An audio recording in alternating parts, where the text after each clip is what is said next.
People have been killing whales for thousands of years. Whales have provided meat, goods, and oil to people all over the world.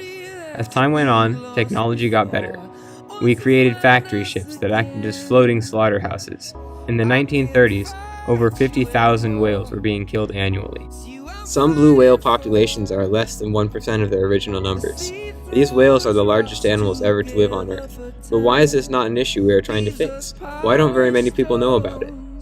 We can't fall any further if we can't feel ordinary love, and we cannot reach any higher if we can't deal with ordinary love.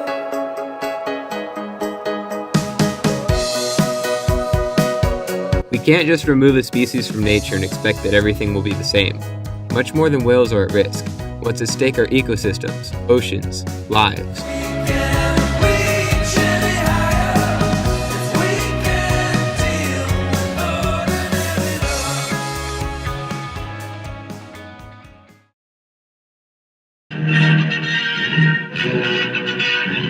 Japan's whaling fleet, by permission of General MacArthur's administration, is on the move again in the Antarctic. England, Norway, and Australia have protested, but American officials consider it an economic necessity. Probably in the middle 1800s was what's called shore whaling. And shore whaling means that you spent the night at home, you get up early in the morning, you get in a rowboat, you row out into past the kelp beds, and you wait, and here comes a whale, and you harpoon it. And if you win that battle and the whale dies, you tie it onto your boat and you row you and the whale back. We've gone from what is often referred to as Aboriginal whaling, where people who lived along the coast hunted whales for subsistence, for their own food, to a commercial operation back in the late 1700s, during the 1800s, and then into the early 1900s, when people took whales for commercial profit reasons. The whale's been spotted and the harpoon gunner gets set. Ready, aim, fire! The demand for the meat is a shrinking demand in terms of around the globe.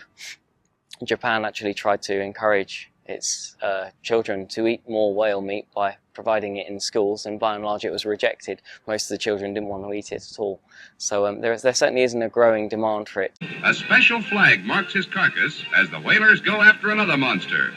The products were things like using the baleen the way that we use plastics today. So if you think about things in your own life that are plastic, well, things that you probably don't even think about, that you use every day, the handle on your toothbrush. They used to use them for corset stays to keep the waist of a woman, tightened in an hourglass. They used the baleen for buggy whips. I mean, where we've really replaced all that with plastics today. There's really probably no reason to kill a whale for those kinds of products. In 1946, the International Whaling Commission was formed in order to provide orderly development of the whaling industry. Its main function was, at that time, was to actually set quotas or limits on the number of whales that were going to be harvested. So it wasn't so much protecting the whales from ever being whaled or killed, but it was about how many whales each individual country could take. The Japanese, in my experience, are an incredibly proud nation and culturally very different. So the pressure and the demands that certainly the Western world place on them can often encourage them to dig their heels in. It takes insiders to make that change, really, and I think that's slowly coming. It's good as a place to come together and have dialogue and learn more about whales. It's less effective, though, in terms of truly protected animals. Many whale species were on the brink of extinction due to overhunting.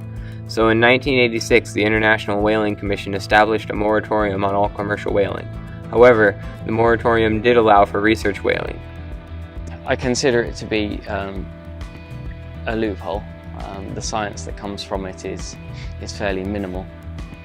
It really isn't. I certainly don't see large numbers of papers generated, scientific papers generated by the community of people that are implementing whaling strategies. I don't think it's particularly acceptable. They do talk about the length and width and weight and stomach contents and the kinds of things that are helpful for us to know about. Do we really need that information? I doubt that we really need that information. So in order not to let the whale go to waste, they then turn it into food. Some consumed by humans, but very little. Most of that food ends up going to feed like mink farms, which again, one would make an argument about whether we need mink farms, and certainly do we need whales to feed the mink so that we can have mink stoles. So part of it was cultural pride and stubbornness, saying, well, you can't tell us what to do. It's not a total sham that the Japanese were doing, scientific whaling, quote unquote, but nowadays we do have other techniques. we have developed new technologies, new techniques that allow us to study a lot about the biology of whales without killing them, by putting tags on them, by doing other kinds of non-invasive investigations. I don't know that we necessarily have to continue to kill the whales to learn about them. Socially, it is not accepted, so there's some sort of social pressure globally, I think, to not become actively involved in whaling or to not make the industry larger than what it is. Individuals have become tired of waiting for nations to discontinue whaling, so they have taken it into their own hands.